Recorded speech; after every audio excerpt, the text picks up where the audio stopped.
Hello students. आज की कक्षा के अंदर बेटा हम कृतिका का फर्स्ट चैप्टर पढ़ेंगे, माता का अंचल। माता का अंचल शिव पूजन सहाय द्वारा लिखित संस्मरण विधा में लिखा गया पाठ है। और ये जो संस्मरण है माता का अंचल, उनके द्वारा लिखित उपन्यास देहाती दुनिया से संकलित यहाँ पर किया गया है।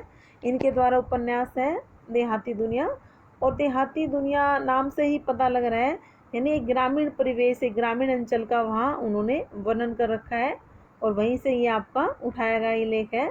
और संस्मरण विधा में है, तो संस्मरण का मतलब ये होता है पीछे की बातों को याद कर कर लिखा गया लेख। एक संस्मरण हम पहले भी पढ़ चुके हैं, मानव करुणा की दिव्य चमक, वो भी वहाँ पर आपका संस्मरण विधा में लिखा गया पाठ था, और यहाँ पर भी ये संस्मरण विधा में है, क्योंकि लेखक ने यहाँ अपने बचपन की जो बातें हैं यहाँ पर वर्णित ये है, याद करके कि किस प्रकार उनका बचपन बीता, माँ के साथ उनका कितना समय व्यतीत हुआ, पिता के साथ वो कैसे रहे, दोस्तों के साथ उसने क्या खेल खेले, इन सब अटखेलियों का वर्णन करते हुए ग्रामीण परिवेश की चर्चा करते हुए लेखक ने इस पाठ को लिखा।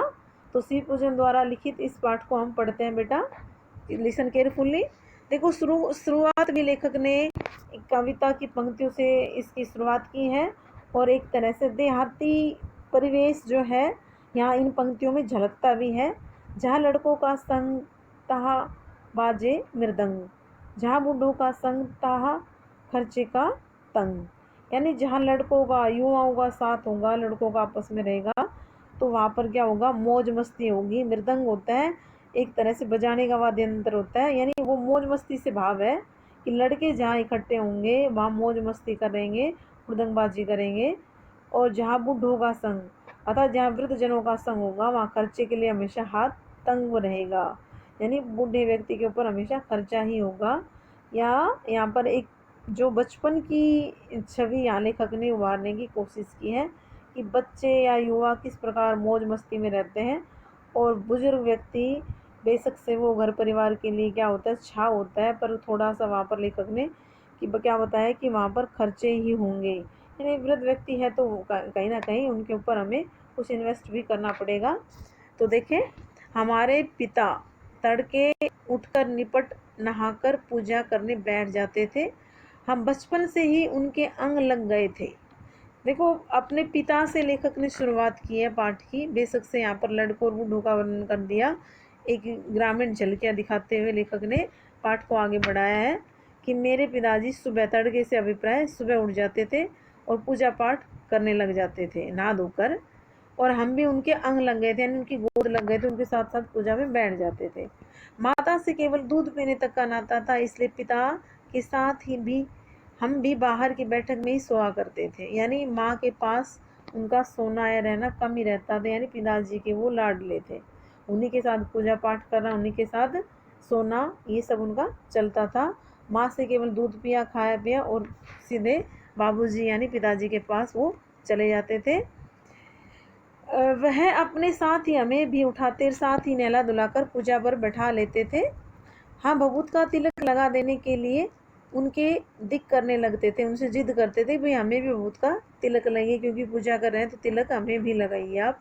कुछ हंसकर, कुछ झुंझलाकर, कुछ डांट कर वह हमारे चौड़े लीलार में त्रिपुंड का कर देते थे, यानी अब उनका लीलार होता है, ललाट से अभिप्राय यानी माथे पर।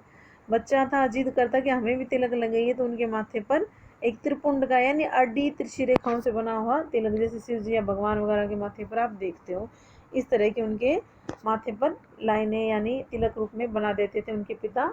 एक और बात बताना चाहूँगी बेटा, इनका बचपन का नाम भोलानाथ है, ये यहाँ पर हम आगे पढ़ भी रहे हैं, और वैसे इनका मूल नाम कहे तो तारकेश्वर नाथ था। हमारे लीलार में बहुत खूब खुलती थी, यानी अच्छी लगती थी उनको, वो खेलते रहते थे लगवा कर वहाँ पर।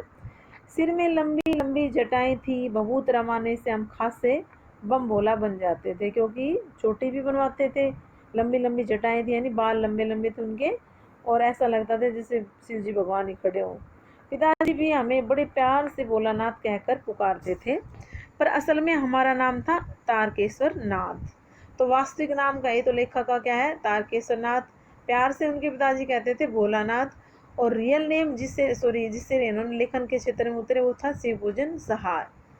तो इन नामों का भी आप ध्यान करें, क्योंकि छोटे क्वेश्चन पुटअप होंगे तो आप सही कर पाओगे यहाँ पर असल में हमारा नाम था तारकेश्वर नाथ। हम भी उनको बाबूजी कहकर पुकारा करते और माता जी को मैया, यानी प्यार लाड दुलार यहाँ पर उनकी शब्दों से ही झलक रहा है। एक ग्रामीण परिवेश की को दिखाते हुए लेखक ने पिताजी और माताजी ने कहकर बाबूजी और मैया शब्द का यहाँ पर प्रयोग किया है कि बचपन में किस तरह वो उनके साथ रहते थे, प्यार से मैया और बाबूजी बोलते थे। पिताजी हमें बड़े जब बाबूजी रामायण का पाठ करते तब हम उनकी बगल में बैठे बैठे आईने में अपना मुंह निहारा करते थे, क्योंकि पूजा पाठ चल रही, बच्चे का ध्यान नहीं है, पिताजी रामायण का पाठ कर रहे हैं और भोलानाथ क्या कर रहे हैं, साइड में से आईने यानी दर्पण में से देखकर निहार कर खुश हो रहे हैं। जब वह हमारे ओर देखते तब हम कुछ लजाकर कुछ मुस्कुराकर आईना नीचे कर देते थे, वह भी मुस्कुरा पड़ते थे। यानी बच्चे को एक अठेलियाँ दिखाई, वो किस तरह खुश हो जाता है अपनी तस्वीर देखकर सूरत, और कोई दूसरा आदमी उनको देख ले तो शर्मा जाता है। इसी प्रकार लेखक भी शर्मा जाते और मुस्कुरा देने पड़ते, हंसने लगते नहीं एक तरह से। पूजा पाठ कर चुकने के बाद वह राम नाम लिखने लगते, यानी पूजा खत्म की पिताजी ने, फिर राम नाम लिखना शुरू कर दिया। हमारी एक राम नामा बही थी, वहीं पर 1000 राम नाम लिखकर वह उसे पाठ करने की पोथी के साथ बांधकर रख देते। और फिर क्या करते हैं, फिर उसमें से देखो, एक पहले तो एक पिक्चर दिखाना चाहूँगी बेटा आपको कि कैसे उनको गंगा किनारे ले जाते थे और वहाँ पर वापसी में पेड़ की टहनी पर उनको झुलाते थे। तो ये सब भी लेखक यहाँ पर हर बात का वर्णन कर रहा है, उनकी बचपन की छोटी छोटी चीज़ों का, उनके प्यार का, दुलार का, उनका घूमना फिरना जो भी था। तो वो एक उनके घर पर राम नाम बही थी, जिस पर 1000 बार राम नाम लिखकर वो 500 बार कागज़ के छोटे छोटे टुकड़ों पर राम नाम लिखकर आटे की गोलियों में लपेटते और उन गोलियों को लेकर गंगा जी की ओर चल पड़ते थे। यानी उन पर राम नाम लिखकर कि भगवान के नाम पर हम उनको मछलियों को खिलाने जा रहे हैं, उनकी गोलियां बनाते थे, आटे की गोलियां सॉरी उस कागज़ में लपेट कर लेके जाते थे। 500 बार कागज़ के छोटे छोटे, देखो कितनी मेहनत करते थे, रोज़ का काम था उनका, उनकी दिनचर्या थी। उस समय भी हम उनके कंधे पर विराजमान रहते थे, यानी पिताजी के कंधे पर बैठकर गंगा किनारे की तरफ जाते। जब वह गंगा में एक एक आटे की गोलियां फेंककर मछलियों को खिलाने लगते तब भी हम उनके कंधे पर ही बैठे बैठे हंसा करते थे। जब वह मछलियों को चारा देकर यानी उनको वो गोलियां, आटे की गोलियां खिलाकर घर की ओर लौटने लगते, तब बीच रास्ते में झुके हुए पेड़ों की डालों पर हमें बैठाकर झुलाते थे। ये पीछे हमने चित्र में भी देखा, यानी वापसी में इनको झुलाया जाता था किसी पेड़ की टहनी पर बैठाकर। तो इनका दिनचर्या थी, पूजा स्नान किया, पूजा पाठ किया, फिर वहाँ पर राम नाम लिखकर कागज़ की उसके ऊपर गोलियां रखी आटे की, और फिर मछली को खिलाने के लिए गंगा किनारे जाते, वापसी में उसको झुलाते लेखक को। कभी कभी बाबूजी हमसे कुश्ती भी करते थे, वह स्थिर होकर हमारे बल को बढ़ावा देते और हम उनको पछाड़ देते थे। स्थिर से मतलब वो कमज़ोर पड़ जाते। वैसे एक पिता है वो मजबूत मिलेगा, बच्चा है वो कमज़ोर मिलेगा, छोटा है उसमें इतनी पावर नहीं होती, फिर भी पिता क्या चाहता है, अपने बच्चे को ही जिताता है, यानी वो कमज़ोर दिखाते अपने आप को, भाई मैं तो तेरा आगे हल्का हूँ, और उससे यानी अपने पिता को वो हरा देते थे एक तरह से, वो आपस में अटखेलिए तब करते। यह उतान पड़ जाते और हम उनकी छाती पर चढ़ जाते थे। जब उनकी लंबी लंबी मूछें उखाड़ने लगते तब वह हंसते हंसते हमारे हाथों को मूछों से छुड़ाकर उन्हें चूम लेते थे। बेटा उतान का मतलब आया कि पीठ के बल लेटना, वो पीठ के बल उनके पिताजी लेट जाते, जैसे छोटे बच्चे को कई बार हम पीठ पर बैठा लेते हैं, क्योंकि भोलानाथ भी छोटे ही थे और उनकी छाती पर बैठ जाते। फिर जब वो उनकी लंबी लंबी मूछें खींचने लगते, यानी पिताजी का एक तरह से घोड़ा बना लेते थे और उनकी मूछें खींचने लग जाते, हाथों को मूछों से खींच लेते और उनको चूमते। फिर जब हमसे खट्टा और मीठा चूमा मांगते तब हम बारी बारी कर अपना बाया और दाहिना गाल उनके मुंह की ओर कर देते थे, यानी पिता है वो अपने बच्चे को प्रेम दिखा रहा है उसके प्रति। बाएं का खट्टा चूमा लेकर जब दाहिने का मीठा चूमा लेने लगते तब तब अपनी दाढ़ी या मूछ हमारे कोमल गालों पर गड़ा देते, यानी एक हंसी मजाक चल रहा है पिता और पुत्र के बीच में। हम झुंझलाकर फिर उनकी मूछें नोचने लग जाते थे। इस पर वह बनावटी रोने लगते और हम अलग खड़े खड़े खिलखिलाकर हंसने लग जाते थे। यानी ये आपस में प्रेम चल रहा है पिता और पुत्र का।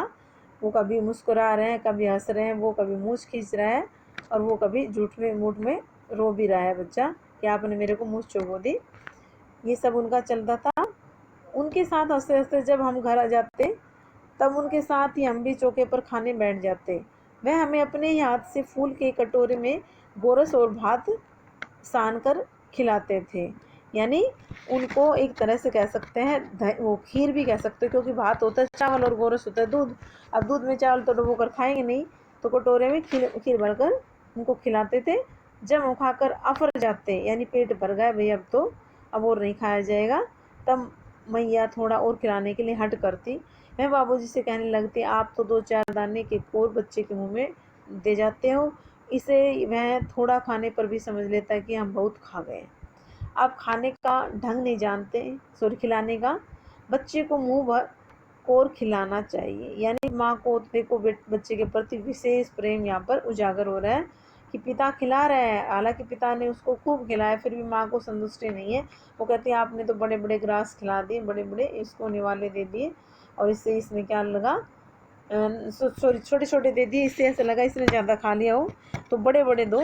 और उस पर यहाँ पर पंक्तियाँ भी लिख दी लेखक ने। माँ ने क्या कहा, जब खाएगा बड़े बड़े कोर तब पाएगा दुनिया में ठोर। यानी इसको ज़्यादा ज़्यादा खिलाओ, तभी इसका दुनिया में ठोर यानी ठिकाना बनेगा, यानी मजबूत बनेगा और इसका नाम होगा, एक तरह से कह सकते हैं। तो ये सब माँ वहाँ पर दिखाने की कोशिश कर रही है कि बच्चे को कम खा रही है, खिला रहा है पिता, तो उसको संतुष्टि नहीं है। देखिए मैं खिलाती हूँ, मर्द भी क्या जाने कि बच्चे को क्या खिलाना चाहिए। महतारी के हाथ से खाने पर बच्चे का पेट भी भरता है। अब वो अपने पति को ही कह रही है, नहीं लेखक के पिता को, मर्द वे यानी मर्द लोग, पुरुष लोगों को क्या पता बच्चों को कैसे खिलाना चाहिए। महतारी का मतलब होगा बेटा माँ। माँ कैसे बच्चे को पेट भर खाना खिलाती है, वो यानी भोलानाथ को खिलाना शुरू कर देती। जब पिताजी उनको खिला देते और उनका पेट भी भर जाता, फिर भी कहते नहीं इसका पेट नहीं भरा है, मैं और खिलाऊंगी, तो खिलाने लग जाती। यह कहकर वह थाली में दही भात सानती और अलग अलग तोता, मैना, कबूतर, हंस, मोर आदि के बनावटी नाम से कोर बनाकर यह कहते हुए खिलाती जाती कि जल्दी खा ले नहीं तो उड़ जाएंगे। पर हम उन्हें इतनी जल्दी उड़ा जाते थे कि उड़ने का मौका ही नहीं मिलता था। या लेखक ने थोड़ा हंसाने की भी कोशिश की है। देखो आपकी माँ या आपकी परिवार में आप देखते छोटे बच्चे को कैसे थोड़ा सा बुद्धू बनाकर फिर खिलाते हैं कि बेटा खा ले, बिल्ली आ जाएगी, यहाँ पर शेर आ जाएगा, जो भी है, और या बिल्ली मैना खा जाएगी, कबूतर खा जाएगा, तो उसको खाना उसकी माँ खिलाती इस तरह उनके बनावटी नाम रखकर, और वो खा भी लेता था। कहते उड़ने से पहले हम खा जाते थे, उड़ने का मौका ही नहीं देते थे उस खाने को। तो ये सब देखो माँ का प्रेम यहाँ पर झलक रहा है बेटा, कैसे वो अपने आप से खिलाने से ही संतुष्ट होती है, जिस बेशक से उसके पिता ने उसको खिलाया हो। जब हम सब बनावटी चिड़ियों को चट कर जाते तब बाबूजी कहने लगते, अच्छा अब तुम राजा हो जाओ, खेलो। यानी अब तुम पेट भर गया, तुम्हारा खेल सकते हो अब राजा की तरह, यानी आपको खिलाने की आवश्यकता नहीं है। बस हम उठकर उछलने कूदने लगते, फिर रस्सी में बंधा हुआ काठ का घोड़ा लेकर नंग दड़ंग बाहर गली में निकल जाते थे। यानी छोटे थे बिल्कुल लेखक उस वक्त। देखो उस समय का वर्णन कर रहा है जब बिल्कुल ही बच्चा छोटा है और बाहर खेलने भाग जाते। तब जब कभी मैया हमें अचानक पकड़ कर पाती तब हमारे लाख चटपटाने पर भी एक चुल्लू कड़वा तेल हमारे सिर पर डाल ही देती थी। यानी बच्चों के पास खेलने लग गया, बच्चा आने का ही मन नहीं करता, तब माँ जबरदस्ती उसको पकड़ के लाती और उसके ऊपर कड़वा तेल से यानी सरसों का तेल लगा देती थी। यानी बच्चा थोड़ा सा बचता है, मालिश करे, तो उसकी माँ उसको पकड़ती थी, उसके पीछे पीछे उसको दौड़ना पड़ता था, एक तरह से कह सकते हैं। हम रोने लगते और बाबूजी उस पर भी खड़े होते, भाई बच्चा रो रहा है तो जिद क्यों करे, मत लगाओ तेल, इस तरह यानी उनके बाबूजी उनकी तरफ लेते थे साइड। पर वह हमारे सिर में तेल बेंध कर हमें उबट कर ही छोड़ती, यानी बगैर लगाए तो छोड़ती ही नहीं उनकी माँ, उनको तेल लगाती रहती। बोथ कर शब्द आ रहे हैं यानी सरोवरियन, तेल से बिल्कुल उसकी मालिश तर कर दी उसकी, और फिर उसको उबट कर यानी लगा कर ही छोड़ती, उससे पहले नहीं छोड़ती उसकी माँ। फिर हमारी नाबिर लीलार में काजल की बिंदी लगाकर चोटी गूंथती। अब अपना बच्चा नहलाया धुलाया यानी सर पे मालिश की, तो उसको अब कोई नज़र नहीं लग जाए किसी की, उसको तिलक भी लगा देती नाभि में और माथे के ऊपर काजल की बिंदी। उसमें फूलदार लट्टू बांध कर रंगीन कुर्ता टोपी पहना देती थी। उनको क्या करती थी बेटा, चोटी बना देती थी उनके बालों की, और उनको फूलदार लट्टू बांधकर रंगीन कुर्ता भी पहना देती, फिर टोपी। छोटा बच्चा बड़ा सुंदर लगेगा इस तरह। तो हम खासे कन्हैया बनकर बाबूजी की गोद में सिसकते सिसकते बाहर आते थे। बाहर आते ही हमारे बाढ़ जोहन वाले बालकों का एक झुंड मिल जाता था। हम उन खेल में साथियों को देखते ही सिसकना भूलकर बाबूजी की गोद से उतर पड़ते और अपने हमजोलियों के दल में मिलकर तमाशे करने लगते। यानी यहाँ पर बड़ा क्वेश्चन भी बनेगा बेटा कि भोलानाथ भाई सिसकना क्यों छोड़ दिया। यानी वो सिसक रहा था, रो रहा था, माँ ने तेल लगाया था, पर जैसे उसके दोस्त मिले उनसे, उनके झुंड में जब वो गया तो पिताजी ने उनको उतार दिया और उनके साथ खेलकर वो खेलने लग गए, तमाशे करने लग गए और रोना ही भूल जाते थे, सिसकना भूल जाते थे। कह रहे अपने हमजोलियों के दल में मिलकर तमाशे करने लग जाते थे, यानी खेल खेलने लग जाते थे। तमाशे भी ऐसे वैसे नहीं, तरह तरह के नाटक। चबूतरों का एक कोना ही नाटक घर बनता था।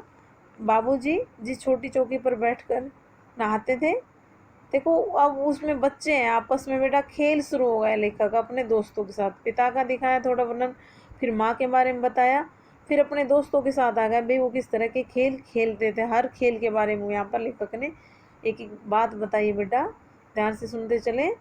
तो वो कैसे खेलते थे, यानी बाबूजी चौकी पर बैठ कर नहाते थे, उसका तो क्यों नाटक घर का एक कोना बना लेते थे और वहीं रंगमंच बनती थी उनकी, भाई यहाँ पर ही सारा काम चलेगा हमारे खेल।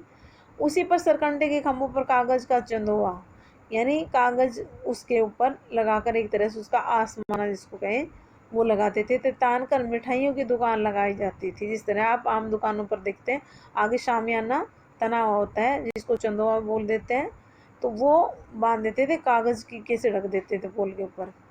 मिठाइयों की दुकान लगाई जाती थी, फिर उसके अंदर यानी दुकानदारी शुरू कर दी बच्चों ने, खेल खेल में दुकानदार बनकर खेल रहे हैं। आपको भी अपना बचपन याद आ रहा होगा बेटा।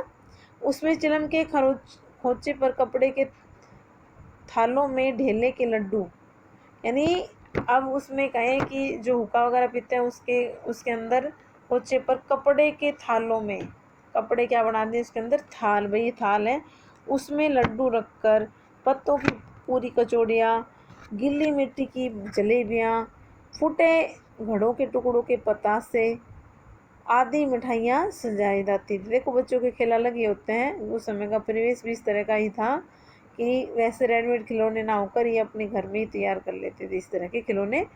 ठीकरों के बटखरे, यानी ठीक जिसको ठोकर वो बोल देते हो, छोटा कंकर, उसके ये बटखरे बना लेते थे और जस्ते के छोटे छोटे टुकड़ों के पैसे बनते थे, यानी जस्ते के जो पीस होते थे उनसे ये पैसे बना लेते थे।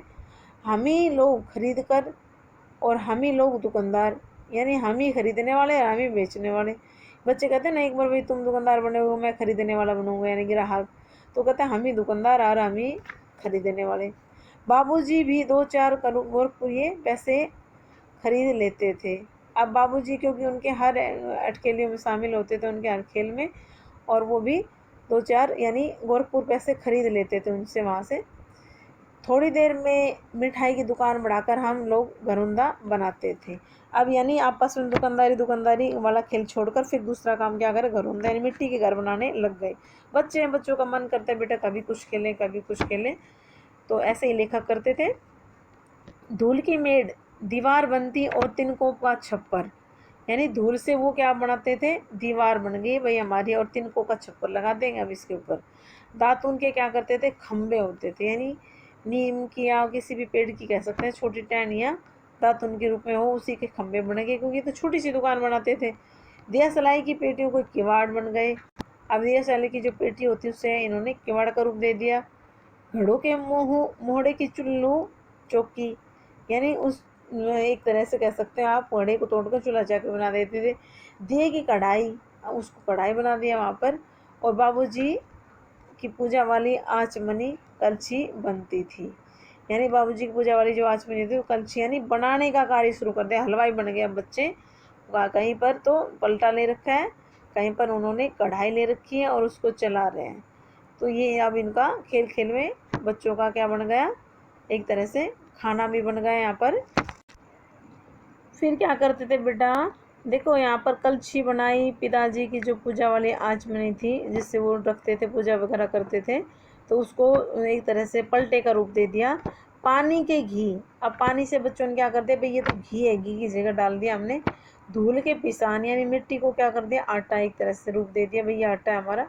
और बालू की चीनी, क्योंकि बालू रेत में थोड़ा सा दरदरापन होता है, तो उसको क्या कहते हैं भाई, ये हमारी चीनी है। और हम लोग जोनार तैयार करते थे। अब जोनार होती दावत, यानी खाने पीने की तरह, भोजन भी कह सकते हो आप, तो वो हम तैयार करते थे आपस में, ये करेगा ये काम करेगा, और इस तरह हमारी जोनार तैयार हो जाती थी। हम ही लोग जोनार करते और हम ही लोगों की जोनार बैठती, यानी बनाने वाले भी हम और खाने वाले भी हम। जोनार यानी दावत, खाना, एक तरह से भोजन। जब पंगत बैठ जाती थी तब बाबूजी भी धीरे धीरे से आकर पात के अंत में जीवने के लिए बैठ जाते थे। अब बच्चे इस तरह के आपस में खेलते, घर में कोई होता, आपने देखा होगा अपने बचपन में, कोई बड़ा आ गया तो शर्मा जाते हैं बच्चे, और ये इनके पिताजी अक्सर उनके पास बैठ जाते थे, पीछे जैसे पंक्ति बनाकर बैठे हैं बच्चे खाने के लिए, और उसके पास जीवने के लिए बैठ जाते थे। उनके बैठते देखते ही हम लोग हंसकर और घरौंदा बिगाड़ कर भाग चले जाते थे। बच्चे शर्मा गए और हंसकर मिटा दिया, भाई क्या जीवनवाद चल रही तुम्हारी। वह भी हंसते हंसते लोटपोट हो जाते थे और कहने लगते कि फिर कब भोज होगा भोलानाथ, यानी पिताजी मुझसे पूछ ही लेते थे कि बेटा आपका ऊपर का काम कब हो जाएगा। इस वीडियो में बेटा इतना ही। आधा हमारा आगे का जो पाठ बच गया है वो नेक्स्ट वीडियो में हम पढ़ेंगे। धन्यवाद बेटा, नेक्स्ट वीडियो देखना अपना अगला पार्ट।